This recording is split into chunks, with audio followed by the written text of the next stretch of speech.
Hello everyone, स्वागत है आप सभी का NFA नेट क्लास में। आज हम जो टॉपिक देखने वाले हैं वो है सॉफ्टवेयर रिक्वायरमेंट स्पेसिफिकेशन, मतलब कि SRS से रिलेटेड, जो बहुत ही इम्पॉर्टेंट है। इस टॉपिक से रिलेटेड बहुत सारे क्वेश्चंस हमें देखने को मिले हैं, जैसे उसकी क्वालिटीज़ क्या है, इससे रिलेटेड क्वेश्चंस देखने को मिले हैं। SRS क्या होता है, इसमें क्या चीज़ बताया जाता है, तो ये सारी चीज़ों का हम लोग डिस्क्रिप्शन आज करेंगे। और इससे रिलेटेड जो प्रीवियस ईयर उसमें क्वेश्चन आए थे उन सभी को भी आज हम लोग डिस्कस करने वाले हैं। तो चलिए स्टार्ट करते हैं। जैसे कि जो SRS है उसका फुल फॉर्म क्या है, तो सॉफ्टवेयर रिक्वायरमेंट स्पेसिफिकेशन। और इसको मैं एज टेक्निकल लैंग्वेज में लिखने से पहले या बुकिश लैंग्वेज में लिखने से बताने से पहले मैं आपको बता देती हूँ एक सिंपल लैंग्वेज में कि SRS होता क्या है। तो जैसे कि हम जब सॉफ्टवेयर क्रिएट करवाना चाहते हैं अपने डेवलपर से, तो स्टेक होल्डर या फिर जो यूज़र्स होते हैं वो सारी रिक्वायरमेंट्स अपनी बताते हैं कि किस तरीके से वो अपने सॉफ्टवेयर को बनाने वाले हैं। तो अब जो डेवलपर होता है वो क्या करता है कि अगर वो सारी चीज़ों को सिर्फ सुनेगा, ठीक है, किसी भी तरीके से लिखता नहीं है, तो फिर वो क्या हो सकता है, भूल सकता है बाद में। कि अगर वो सोचता है कि मैं बाद में इस चीज़ को नोट डाउन करूं, तो ये प्रॉब्लम हो जाता है। तो यहाँ पर क्या होता है कि उनकी जितनी भी रिक्वायरमेंट्स होंगी यूज़र्स की, वो सारी चीज़ों को एक डॉक्यूमेंटेड फॉर्म में लिखा जाता है, ठीक है, एक डॉक्यूमेंट क्रिएट किया जाता है। और फिर वही उसी को ही हम क्या कहते हैं, तो उसी को ही हम SRS कहते हैं। मतलब कि सॉफ्टवेयर का ब्रीफ डिस्कशन कि क्या उसमें होने वाला है, उसका ब्रीफ डिस्क्रिप्शन जिसको हम बोलते हैं, वो सारी चीज़ें SRS में जो कि एक डॉक्यूमेंटेड फॉर्मेट में लिखा जाता है। अब ये जो चीज़ हम लोग जो लिख रहे हैं वो ऐसी रफली नहीं लिखना है, उसको एक प्रॉपर तरीके से लिखते हुए चलना है। क्योंकि चाहे सॉफ्टवेयर छोटा हो या बड़ा हो, वो वही जो हम लिखे रहेंगे, मतलब जो डॉक्यूमेंटेड फॉर्म में जाएगा, उसे ही फिर हम क्या करने वाले हैं, आगे जो अनदर फेस हैं, जैसे कि आगे चल के डिज़ाइन फेस होगा, कोडिंग फेस होगा, टेस्टिंग फेस होगा, तो ये सारे फेसेस में भी उसी SRS का ही यूज़ किया जाएगा। तो चाहे सॉफ्टवेयर छोटा हो या बड़ा, इससे मतलब नहीं है, हमें अपनी सॉफ्टवेयर से रिलेटेड पूरी डिस्क्रिप्शन उस डॉक्यूमेंट फॉर्मेट में लिखना है, जिसे ही हम क्या कह रहे हैं, SRS कह रहे हैं। तो चलिए देखते हैं अब कि नॉर्मल लैंग्वेज में तो आप लोग को समझ में आ गया होगा, बुकिश लैंग्वेज क्या कहता है उसके बारे में हम देखते हैं। तो जैसे कि यहाँ पर बोल रहा है कि एक जो सॉफ्टवेयर रिक्वायरमेंट है, स्पेसिफिकेशन, मतलब SRS जो है वो एक क्या है, एक डॉक्यूमेंट है, ठीक है, दैट कैप्चर्स कंप्लीट डिस्क्रिप्शन, जो क्या करता है, कंप्लीट डिस्क्रिप्शन को रखता है, जो मैंने बताया, about how the system is expected to form. मतलब कि जो यूज़र्स है, जो स्टेक होल्डर है, वो कैसे अपना सॉफ्टवेयर चाहते हैं, एट लास्ट वो कैसा एक्सपेक्ट कर रहे हैं सॉफ्टवेयर को बन के आने के बाद, वो सारी चीज़ें उसमें होनी चाहिए। It is usually signed of at the end of requirements engineering face. मतलब कि यहाँ पर ये बोला जा रहा है कि जो SRS होता है, जो डॉक्यूमेंट होता है, वो आफ्टर रिक्वायरमेंट गैदरिंग, ठीक है, रिक्वायरमेंट गैदरिंग के बाद लिखा जाता है और before designing face. After requirement gathering और बिफोर डिज़ाइनिंग फेस, ये पॉइंट हमेशा याद रखिएगा क्योंकि ये बहुत इंपॉर्टेंट है। SRS कब क्रिएट किया जाता है या कब बनाया जाता है, तो हमेशा याद रखना, आफ्टर रिक्वायरमेंट गैदरिंग, मतलब जितनी भी रिक्वायरमेंट्स है यूज़र से रिलेटेड जो उसने दिए हैं, स्टेक होल्डर ने जो दिए हैं, चाहे स्टेक होल्डर हो या यूज़र हो, जो भी उसने रिक्वायरमेंट्स लिए हैं, वो सारी चीज़ों को डिस्क्रिप्शन में एज ए डॉक्यूमेंटेड फॉर्म में लिखा जाएगा। और उसके पहले, किसके पहले, तो डिज़ाइन फेज़ के पहले, ठीक है, ये डिज़ाइन फेज़ के पहले की बात होती है।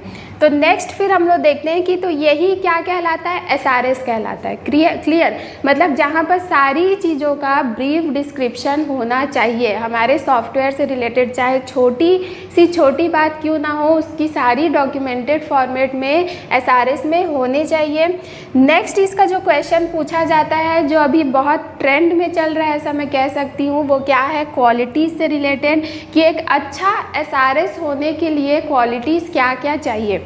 तो चलिए स्टार्ट करते हैं, देखते हैं। सबसे पहला जो क्वालिटी है वो क्या कह रहा है, ट्रेसेबल।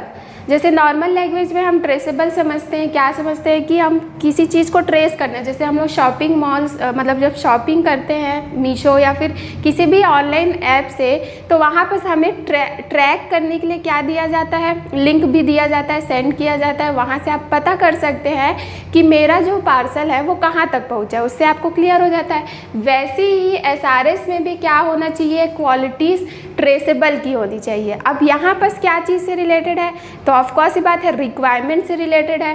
तो SRS is traceable if the origin of each of its requirement, ठीक है, जो भी रिक्वायरमेंट्स है उसका, जहाँ से वो इवॉल्व हुआ उसका ओरिजिन है रिक्वायरमेंट का, इज़ क्लियर, क्या होना चाहिए, क्लियर होना चाहिए। And if it make easy to reference each requirement in future development, कैसा होना चाहिए, फ्यूचर डेवलपमेंट के लिए जब भी अगर हमें अपने सॉफ्टवेयर से रिलेटेड कोई भी रिक्वायरमेंट्स की ज़रूरत पड़ी, ठीक है, या वहाँ से हम कोई मॉडिफाई कर रहे हैं, कुछ चेंज करना चाह रहे हैं, तो वो रिक्वायरमेंट हम लोग को ईजिली क्या कर सके, जहाँ रिक्वायरमेंट्स हैं वहाँ तक पहुँचा सके, ट्रेस कर सके, ठीक है। तो ये क्वालिटी होना चाहिए किसके अंदर, एक अच्छे SRS के अंदर। नेक्स्ट क्वालिटी देखते हैं।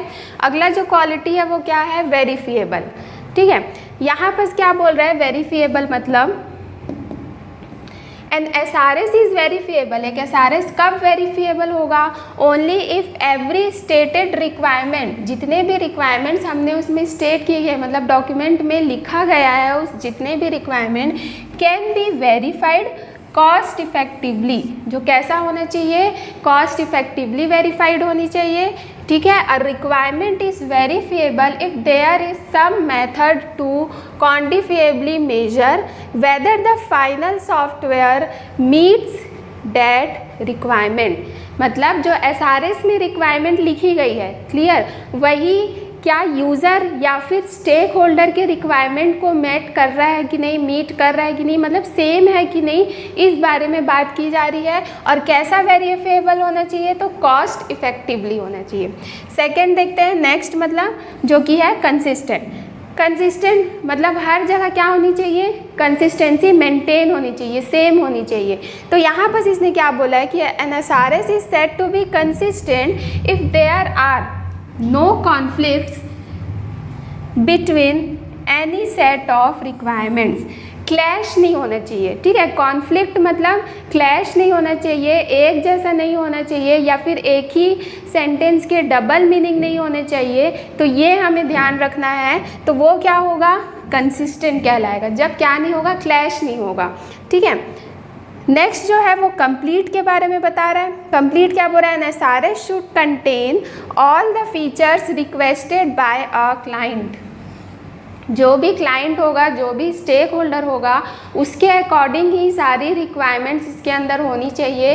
इस बात का वेरीफाई कौन करेगा, तो उसके लिए क्वालिटी क्या होना चाहिए, कंप्लीट क्वालिटी होनी चाहिए।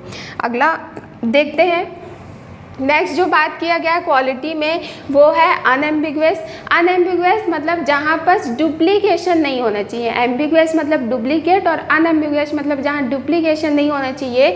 इसका मतलब आपका जो भी रिक्वायरमेंट्स है कहाँ SRS में, वो उसमें हर एक रिक्वायरमेंट का अपना अलग मीनिंग होना चाहिए, ठीक है। सेम मीनिंग नहीं निकलना चाहिए, मतलब डबल मीनिंग नहीं निकलना चाहिए किसका, आपके रिक्वायरमेंट से रिलेटेड, ठीक। तो वही बोल रहा है SRS is said to be unambiguous if all the requirement stated have only one interpretation. कैसा होना चाहिए उसका, जब हम इंटरप्रेट करें, उसका मतलब जब निकालें उस रिक्वायरमेंट का, तो वो कैसा होना चाहिए, ओनली वन इंटरप्रिटेशन, मतलब एक जैसा ही निकलना चाहिए। तो उसे हम क्या कह लेंगे, अनएम्बिगुअस। नेक्स्ट जो बात कर रहा है वो करेक्ट की बात कर रहा है। An SRS is said to be correct if it covers all the requirements that are actually expected from the system। मतलब एट लास्ट हमारा सॉफ्टवेयर, यूज़र का, स्टेक होल्डर का जो सॉफ्टवेयर है वो एक्सपेक्टेड कैसा होना चाहिए, ऐसा बन के आएगा। मतलब ऐसा होना चाहिए कौन, SRS हम लोग का ऐसा होना चाहिए कि पूरी कंप्लीट रिक्वायरमेंट्स को रखे और उसे ही हम फिर क्या बोल सकते हैं, मतलब वो लास्ट में फिर क्या निकलेगा, as a expected of the system. Last जो क्वालिटी है वो किसके बारे में बात कर रहा है, मॉडिफिएबल।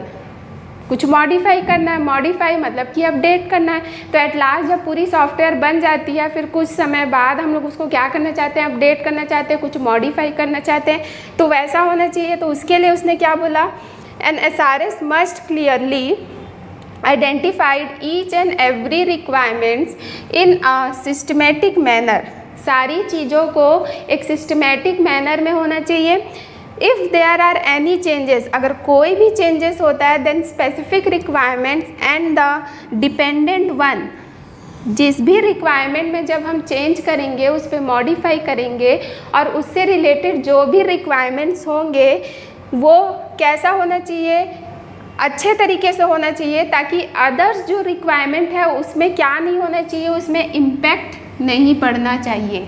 ठीक है, कोई भी प्रभाव नहीं पड़ना चाहिए। मतलब हम अपने सिस्टम में, अपने सॉफ्टवेयर में इस तरीके से मॉडिफाई करें ताकि जो दूसरा रिक्वायरमेंट्स है उन पे कोई भी प्रभाव नहीं पड़ना चाहिए, वो एज इट इज़ चलने चाहिए। तो ये जो थे वो क्या थे, SRS का क्वालिटी था। नेक्स्ट यहाँ पर मैं एक और चीज़ बता दूँ SRS में कि आपके पास SRS में रिक्वायरमेंट से रिलेटेड तो सारी डिस्क्रिप्शन होगी ही, ठीक है। बाकी नेक्स्ट जो चीज़ है हार्डवेयर और हार्डवेयर से रिलेटेड या फिर स्टोरेज से रिलेटेड जितनी भी वो होंगी इंफॉर्मेशंस होंगी, वो सारी भी SRS में नोट डाउन किए जाएंगे। तो ये भी हमको ध्यान रखते जाना है। अब आए हुए क्वेश्चंस को देखते हैं जो प्रीवियस ईयर में आए थे। तो प्रीवियस ईयर में किस तरीके का क्वेश्चन SRS में पूछा था, तो यहाँ पर देखिए मैंने 2 क्वेश्चंस यहाँ पर आपके सामने रखा है ताकि आपको क्लियर हो कि SRS से रिलेटेड आपको क्या क्या चीज़ें पढ़ के रखनी है, मतलब याद रहनी चाहिए। सबसे पहले उन्होंने बोला ये क्वालिटीज़ से ही रिलेटेड है, जैसे आप देख रहे हैं, ठीक है। तो क्वालिटीज़ से ही रिलेटेड ज़्यादा क्वेश्चंस पूछे गए हैं।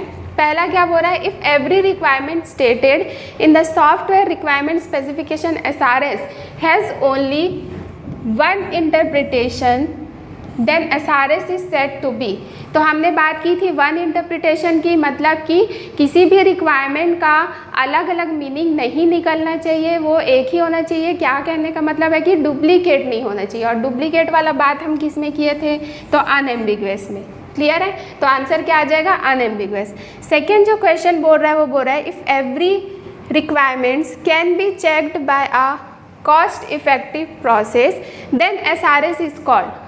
चेक किया जा रहा है कैसा, कॉस्ट इफेक्टिव प्रोसेस। तो वो क्या बात हुआ था, वेरीफिएबल की, है ना, वेरीफिएबल की हर एक रिक्वायरमेंट अच्छी तरीके से चेक हो और कॉस्ट इफेक्टिवली हो।